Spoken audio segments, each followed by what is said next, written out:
जी दोस्तों, आज बहुत ही इम्पोर्टेंट आपसे बात ये करना चाहते हैं कि हम पुर्तगाल के एक बीच पे, एक साहिल पे हम लोग बैठे हैं। अलबत्ता एक बहुत ही इम्पोर्टेंट बात मुझे याद आई, तो मैंने कहा मैं अपने दोस्तों से, अपने व्यूअर्स से उसको शेयर करूं। दोस्तों, जब हमारा मुश्तरका हिंदुस्तान था, जब पाकिस्तान, बांग्लादेश, इंडिया इकट्ठे थे, तो उस टाइम हर गली में, हर मोहल्ले के अंदर मंदिर थे। जब हर गली में, हर मोहल्ले के अंदर मंदिर थे, उस वक्त वहां पे 70 करोड़ मुस्लिम हो गया। 70 करोड़। आप गौर करें कि जब हर राह में, हर गली में, हर मोहल्ले में मंदिर थे, तो उस टाइम 70 करोड़ मुस्लिम बन गया। हिंदू लोग कन्वर्ट हुए इस्लाम के अंदर।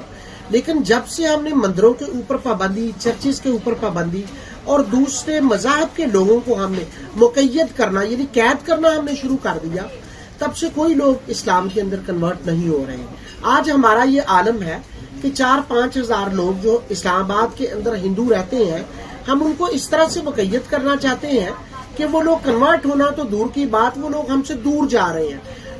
मेरे दोस्तों, जो मज़ाहब के दरमियान जो हमआहंगी है, ये बहुत ही जरूरी है। मैं आपको एक रेफरेंस कोट करता हूँ कि चंद माह पहले हमने करतारपुर की राहदारी खोली। करतारपुर की राहदारी खुलने पे सिख लोग जो हैं, वो मुस्लिम तो नहीं है, अलबत्ता वो इतने खुश नजर आते हैं कि हम यूरोप के एक कंट्री पुर्तगाल के अंदर है। और एक निर्मल सिंह मुझे सिख भाई मिले, तो मैंने जब उनसे पूछा, बहुत सारे सिख लोगों से मैंने पूछा, और बहुत ज्यादा उन्होंने खुशी का इजहार किया।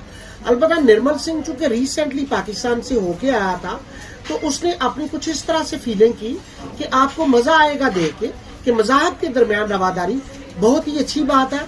और हम लोग जब मज़ाहब के दरमियान रवादारी का कोई भी स्टेप उठाते हैं, उससे दूसरे मज़ाहब से तल्लक रखने वाले लोग इस्लाम के मुतल्लक, पाकिस्तान के मुतल्लक, मुस्लिम लोगों के मुतल्लक इतना अच्छा सोचते हैं कि निर्मल सिंह की बात सुन के आपको पता चले।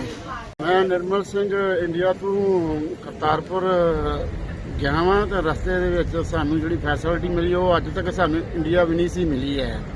ਲੇਕਿਨ ਜੋ ਇੱਜ਼ਤ ਜਾ ਕੇ ਸਾਨੂੰ ਪਾਕਿਸਤਾਨ ਗੁਰਦੁਆਰਾ ਸਾਹਿਬ ਮਿਲੀ, ਉੱਥੇ ਲੋਕਾਂ ਦਾ ਪਿਆਰ ਮਿਲਿਆ, ਉਹ ਸਾਡੇ ਕੋਲੋਂ ਸਹਿਣ ਹੀ ਨਹੀਂ ਹੋ ਸਕਿਆ। ਬਹੁਤ ਹੀ ਸਾਡੀ ਇੱਜ਼ਤ ਉਹਨਾਂ ਕੀਤੀ ਹੈ। ਇੰਨਾ ਤਾਂ ਪਿਆਰ ਸਾਨੂੰ ਮਾਂ ਪਿਓ ਨੇ ਵੀ ਨਹੀਂ ਦਿੱਤਾ ਜਿੰਨਾ ਉਹਨਾਂ ਲੱਗ ਦਿੱਤਾ। ਬਾਕੀ ਰਹੀ ਗੱਲ ਦੂਸਰੀ, ਉੱਥੇ ਜਦੋਂ ਅਸੀਂ ਪਹੁੰਚੇ ਹਾਂ, ਉਹਨਾਂ ਸਾਡਾ ਸਵਾਗਤ ਕੀਤਾ ਬਕਾਇਦਾ। ਜੋ ਵੀ ਖਾਣ ਪੀਣ ਵਾਸਤੇ ਸਾਨੂੰ ਕਹਿੰਦੇ ਤੁਸੀਂ ਕੋਈ ਪੈਸਾ ਨਹੀਂ ਦੇਣਾ ਹੈ, ਲੇਕਿਨ ਉਹਨਾਂ ਨੇ ਸਾਨੂੰ ਇੱਕ ਦਸੀ ਵੀ ਨਹੀਂ ਲਿੱਤੀ ਹੈ। ਫਿਰ ਘੁੰਮੇ ਫਿਰੇ, ਬਾਹਰ ਵੀ ਨਿਕਲੇ, ਲੋਕੀ ਕਹਿੰਦੇ ਬਾਹਰ ਨਹੀਂ ਨਿਕਲ ਜਾਓ, ਕਹਿੰਦੇ ਜਿੱਥੇ ਮਰਜ਼ੀ ਘੁੰਮੋ, ਤੁਹਾਡੇ ਕੋਲ 4-5 ਘੰਟੇ ਦਾ ਟਾਈਮ ਹੈਗਾ। ਅਸੀਂ ਸਾਰੇ ਥਾਂ ਘੁੰਮੇ ਆ ਤੇ ਇੰਨਾ ਪਿਆਰ ਮਿਲਿਆ ਲੋਕਾਂ ਨਾਲ। ਉੱਥੇ ਫੋਟੋਆਂ ਵੀ ਹੋਈਆਂ ਸਾਡੀਆਂ।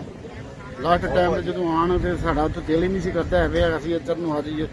ਫਿਰ ਲਾਸਟ ਟਾਈਮ ਤੇ ਸਾਨੂੰ ਉਹਨਾਂ ਨੇ ਬੱਸ ਤੇ ਬਿਠਾ ਕੇ ਬਕਾਇਦਾ ਇੱਥੇ ਆਣ ਕੇ ਸਾਨੂੰ, ਜਿੱਥੇ ਸਾਡਾ ਬਾਰਡਰ ਪੈਂਦਾ ਸੀ, ਉੱਥੇ ਤੋਂ ਆਣ ਕੇ ਫਿਰ ਸਾਡੇ ਨਾਲ ਗਲ ਮਿਲ ਕੇ ਸਾਰੇ ਅਸੀਂ ਵਾਪਸ ਉੱਥੋਂ ਆਏ ਹਾਂ। ਲੇਕਿਨ ਹੁਣ ਸਾਡਾ ਦੁਬਾਰਾ ਵੀ ਦਿਲ ਕਰਦਾ ਵੀ ਅਸੀਂ ਦੁਬਾਰਾ ਥੋੜੀ ਦੂਰ ਖੁੱਲ੍ਹੇਗਾ ਤੇ ਫਿਰ ਆਪਾਂ ਜਾਣਾ। ਲੇਕਿਨ ਹੁਣ ਇਸ ਟਾਈਮ ਤੇ ਆਪਾਂ ਇੱਥੇ ਆ ਗਏ ਹਾਂ ਪੁਰਤਗਾਲ। ਲੇਕਿਨ ਇਨਸ਼ਾਅੱਲਾ ਰੱਬ ਨੇ ਚਾਹਿਆ ਤੇ ਦੁਬਾਰਾ ਜਾਵਾਂਗੇ ਫੇਰ ਉੱਥੇ। ਤੇ ਬਾਕੀ ਪਾਕਿਸਤਾਨ ਵਰਗੀ ਤੇ ਮੁਲਕ ਤੋਂ ਨਹੀਂ ਕੋਈ ਵੀ। ਬਾਕੀ ਭਾਵੇਂ ਦੁਨੀਆ ਜੋ ਮਰਜ਼ੀ ਕਹਿੰਦੇ ਰਹੇ, ਹਰ ਬੰਦੇ ਦਾ ਲਹਿਰਾ ਆਪਣਾ ਆਪਣਾ ਹੁੰਦਾ, ਪਿਆਰ ਹੁੰਦਾ ਕਿਸੇ ਨੂੰ। ਤੇ ਬਾਕੀ ਦੁਨੀਆ ਬਹੁਤ ਚੰਗੇ ਲੋਕੀ ਨੇ ਉੱਥੇ।